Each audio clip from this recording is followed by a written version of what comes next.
In 1944, a mother in Naples boiled pasta in nothing but salted water and stirred in a raw egg. No cheese, no meat, just starch and protein to keep her children alive for one more day.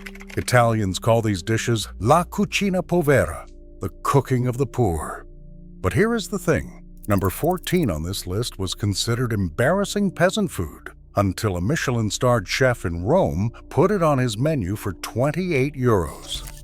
And number 6 uses a technique that food scientists at the University of Parma now say creates a flavor compound you cannot get any other way.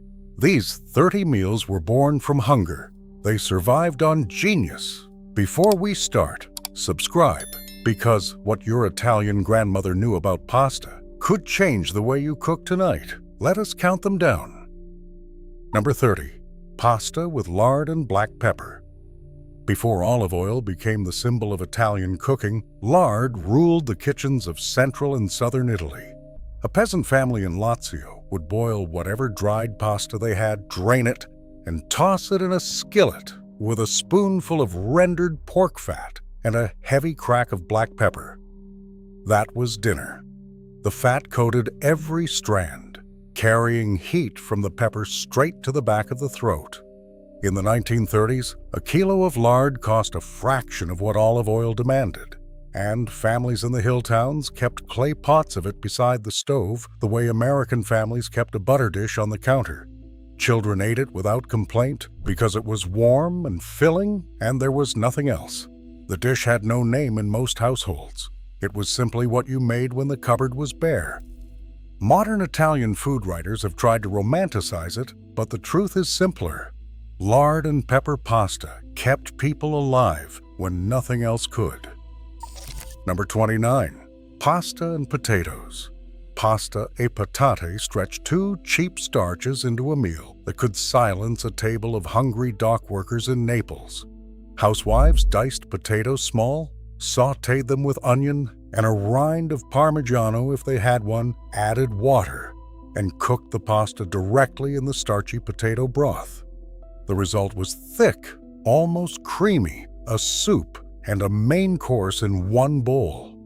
By 1950, the average family in Campania spent less than 200 lire a day on food, and this dish could feed 6 people for the cost of a handful of potatoes and a fist of broken pasta. The pasta absorbed the starch from the potatoes, creating a texture that clung to the spoon. Children scraped the pot. Fathers soaked bread in the last puddle of broth. Nothing was wasted. Nothing was left. Today, Neapolitan restaurants serve elevated versions with smoked provola melted on top. But the original needed no cheese at all, just hunger and a heavy pot. Number 28. Pasta with breadcrumbs. In Sicily, they called toasted breadcrumbs the poor man's Parmigiano. When cheese was a luxury that fishing families could not afford, mothers dried stale bread on the windowsill, crushed it fine, and toasted the crumbs in a skillet with a thread of olive oil until they turned golden and nutty. Tossed over hot spaghetti with garlic and a pinch of dried chili, those crumbs gave the same satisfying crunch and salt that grated cheese provided in wealthier kitchens. A loaf of bread cost almost nothing. The trick was patience. Too fast, and the crumbs burned bitter. Too slow, and they stayed pale and soft. The smell of toasting breadcrumbs drifting through a Palermo alley meant someone was making do and making it taste good. Sicilian grandmothers passed this down not as a recipe, but as instinct. Number 27. Pasta with garlic and oil. Aglio e olio is the dish every Italian learns first because it requires almost nothing. Spaghetti, garlic, olive oil, and chili flakes. That is the entire ingredient list. In the slums of post-war Naples, families survived on this 3 nights a week. The garlic was sliced thin and cooked low in oil until it just barely turned gold. Pour it over drained pasta with a handful of chopped parsley if the windowsill herb pot was still alive. 30 lire, maybe 40, the whole meal. Yet the technique mattered more than the ingredients. Burn the garlic and the dish turned bitter and acrid. Undercook it and the oil tasted raw. That narrow window between golden and burnt was the difference between a meal that comforted and one that punished. Every Italian grandmother knew the exact second to pull the pan off the heat. They did not set timers. They listened for the sizzle to quiet. Number 26, pasta with turnip greens. Orecchiette con cime di rapa defined poverty cooking in Puglia, the heel of the Italian boot, where flat farmland and relentless sun produced hard wheat and bitter greens in abundance.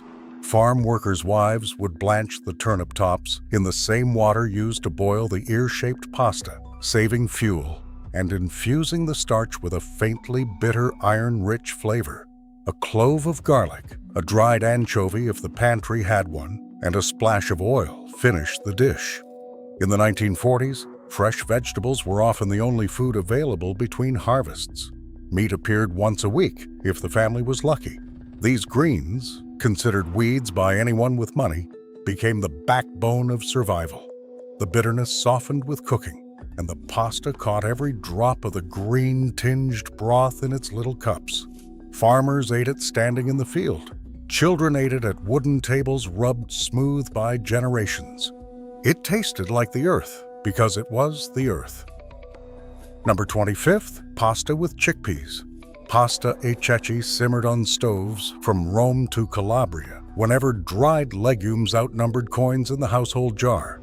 Housewives soaked chickpeas overnight, boiled them with a garlic clove and a sprig of rosemary, then added short pasta directly to the pot. The chickpea broth turned cloudy and thick, almost soupy, coating every tube of ditalini in starchy richness. In Rome during the 1950s, this was Friday food. The Catholic Church demanded no meat, and chickpeas answered the call for pennies. A kilogram of dried chickpeas cost 80 lire and lasted 2 meals for a family of 5. The rosemary was picked from the roadside. The garlic grew in the garden. The only expense was the pasta itself. Some families mashed half the chickpeas to thicken the broth while leaving the rest whole for texture. That small gesture, half smooth and half chunky, turned bare survival into something almost elegant. Number 24, pasta with egg. Pasta al uovo was the emergency dinner of every Italian household. When the cupboard held nothing but dried spaghetti and a few eggs, mothers boiled the pasta, cracked a raw egg into the hot drained noodles, and stirred fast. The residual heat gently cooked the egg into silky threads that clung to every strand. A grating of whatever hard cheese was left. Black pepper. Done.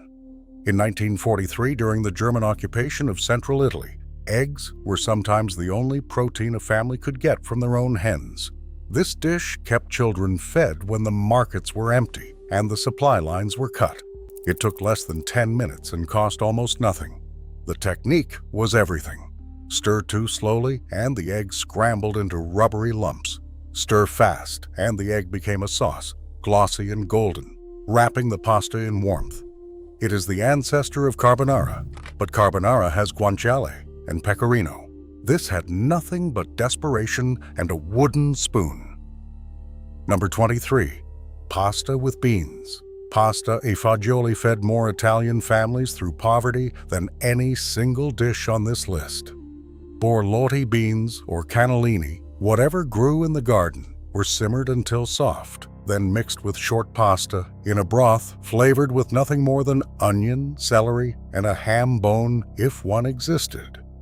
In southern Italy during the 1930s, beans were called the meat of the poor. A kilo of dried beans cost 50 lire and provided the protein that families could not afford from the butcher. The pasta stretched the beans further. The broth made everything feel abundant. Grandmothers would serve it thick enough that the spoon stood upright, then drizzle raw olive oil on top just before eating. That final thread of oil, bright and grassy, was the only luxury in the bowl. Every region claimed its version was the original. Every family swore its recipe was the best. But the truth is that pasta e fagioli belonged to no one because it belonged to everyone who was hungry. A single tin of salted anchovies could flavor pasta for an entire family. In coastal towns from Amalfi to Genoa, fishermen's wives melted 3 or 4 anchovy fillets into hot olive oil until they dissolved into a salty, briny paste. Tossed with spaghetti and a pinch of chili, the anchovies vanished into the sauce, leaving behind a depth of flavor that made the simple dish taste far richer than it had any right to be. By the early 1950s, tinned anchovies sold for 30 lire at the local market, making them the cheapest source of animal protein on the shelf. Children did not know they were eating fish. They just knew the pasta tasted good. That disappearing act, the way anchovies melt into oil and become invisible, is a technique that modern chefs now call building umami. Italian grandmothers called it Tuesday. Number 21. Pasta with raw tomato.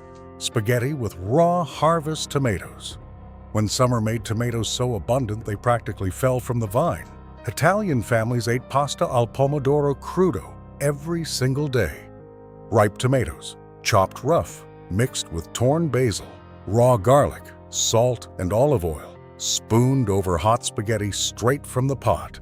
No cooking the sauce at all. The heat from the pasta warmed the tomatoes just enough to release their juice, creating a bright, fresh sauce that tasted like August itself.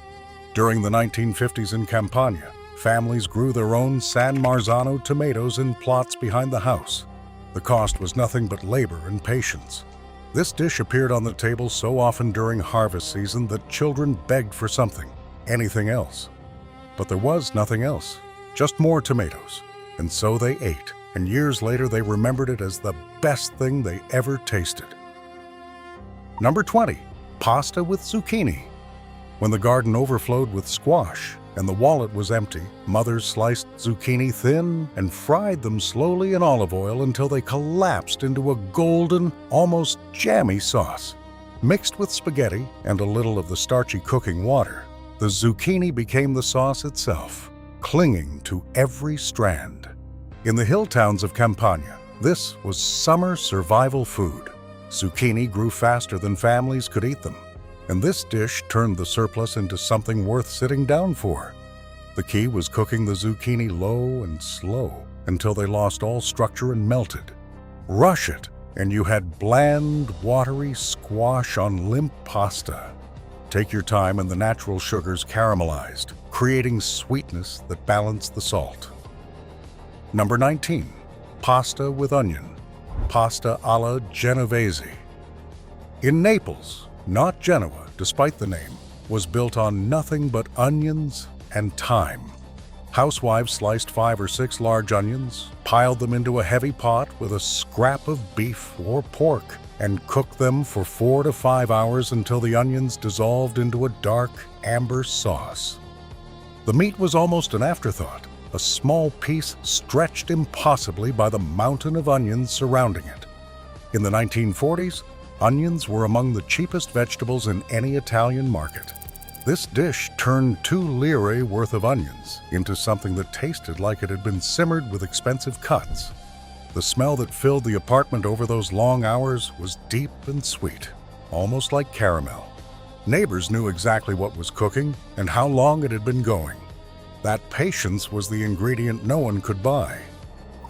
Number 18. Pasta with walnut sauce. In Liguria, where the mountains met the sea and little flat land existed for farming, walnut trees grew wild on the hillsides. Housewives gathered walnuts in autumn, and they pounded them in a mortar with a crust of stale bread soaked in milk, a clove of garlic, and a drizzle of olive oil. The resulting paste was tossed with trinette or panzotti, creating a rich, earthy sauce from ingredients that cost nothing but the climb.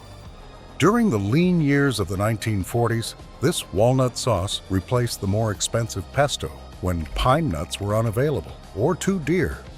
Children helped crack the shells. Grandmothers worked the mortar. The whole kitchen smelled of fresh walnuts, sharp and slightly tannic. It was a dish made by hand from the ground up, and no factory could replicate it. Number 17. Pasta with sardines. Pasta con le sarde. was the cathedral of Sicilian poverty cooking. Fresh sardines, wild fennel foraged from the roadside, pine nuts, raisins, and saffron came together in a dish so layered and complex that it seemed impossible it was born from scarcity. But every ingredient was either free or nearly so. Sardines were the cheapest fish at the Palermo market. Wild fennel grew everywhere. The pine nuts came from umbrella pines along the coast. Only the saffron cost real money, and a single thread went a long way.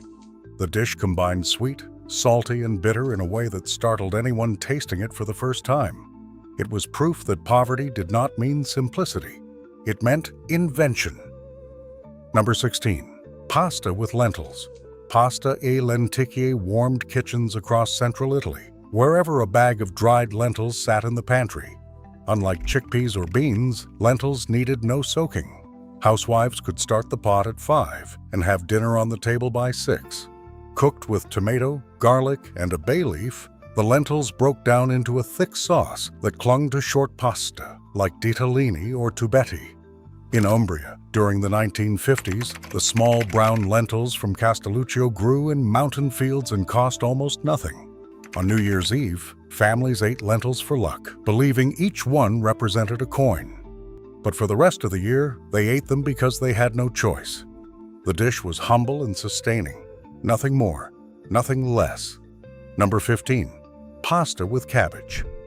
In the Alpine North, where cold winters and rocky soil limited what families could grow, cabbage was king. Pizzoccheri, a buckwheat pasta layered with shredded cabbage, potatoes, and melted butter, came from the Valtellina Valley where dairy cows provided the only affordable fat.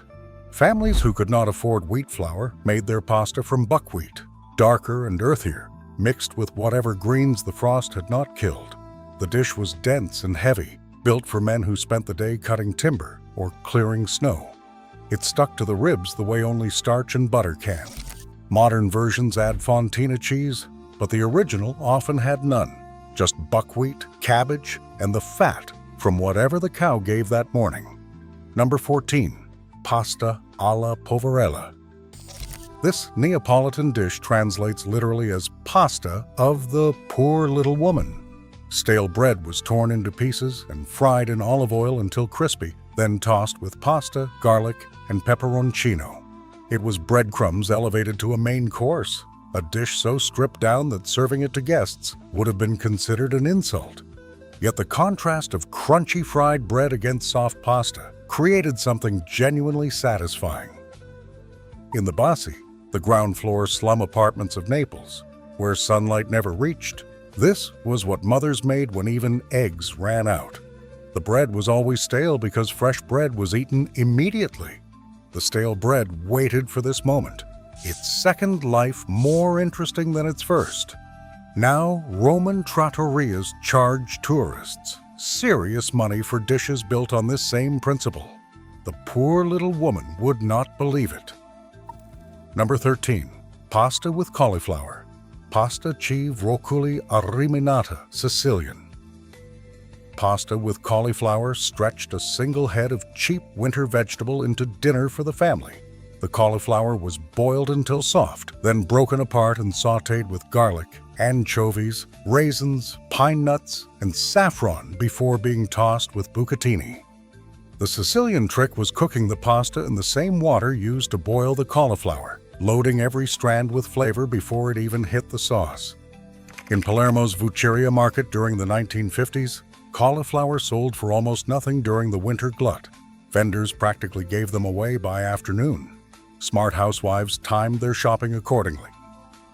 Pasta with pepper and cheese. Cacio e pepe is now one of the most famous pasta dishes in the world.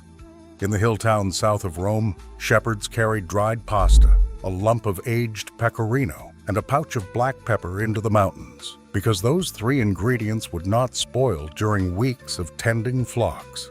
They boiled the pasta over a campfire, saved a cup of the starchy water, and stirred it with grated cheese and pepper until a creamy sauce formed. No cream, no butter, just cheese, water, and technique.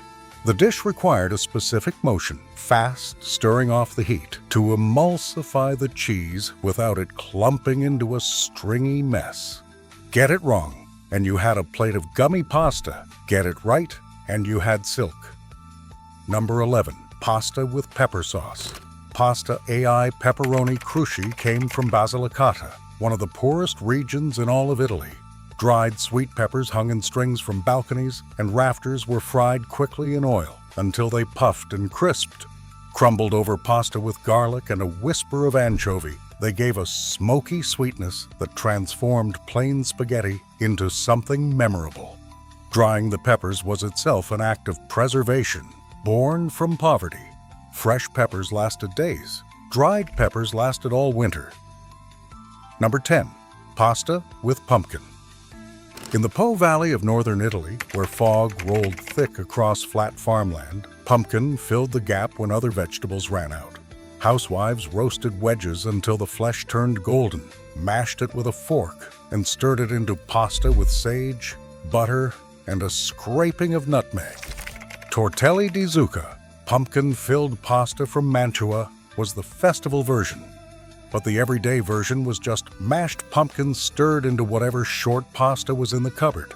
No filling, no fancy shapes, just orange sweetness against white starch. The pumpkin grew in fields that needed little tending and stored in cool cellars through the winter. It cost nothing and fed everyone. Number 9. Pasta with fresh tomato sauce. The simplest cooked tomato sauce, just crushed tomatoes simmered with garlic, olive oil, and basil for 20 minutes, fed more Italians through hard years than perhaps any other preparation. Families across the South spent late August preserving tomatoes in glass bottles, enough to last the entire year. That annual ritual, called La Passata, was a community event. Neighbors helped neighbors. Children crushed tomatoes by hand. The bottles lined cellar shelves like soldiers, insurance against the lean months ahead. A single bottle opened on a Tuesday night in February meant pasta with tomato sauce, bright and acidic and tasting of summer, even when the rain hammered the shutters. Number 8. Pasta with ricotta.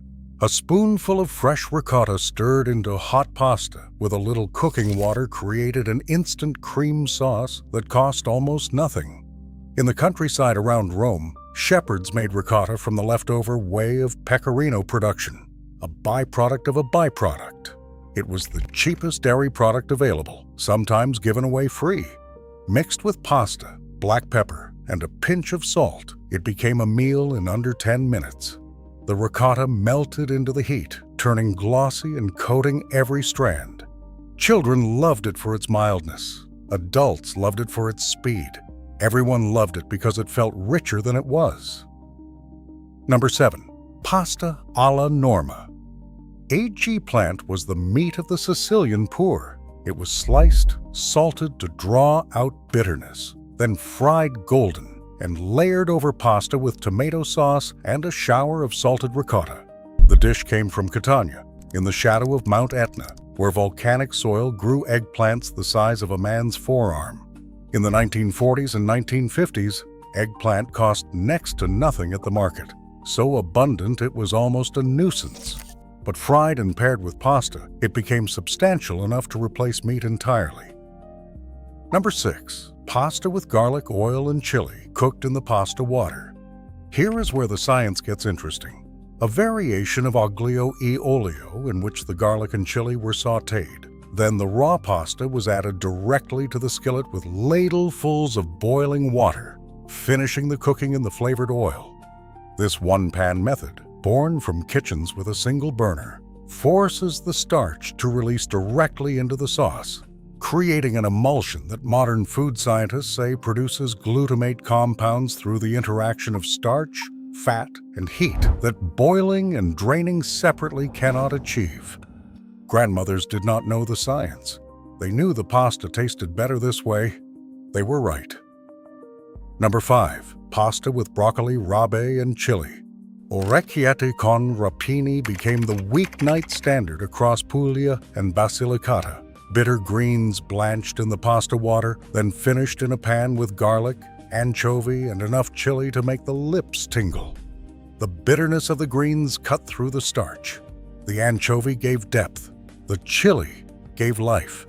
It cost almost nothing, and it tasted like defiance. Number 4.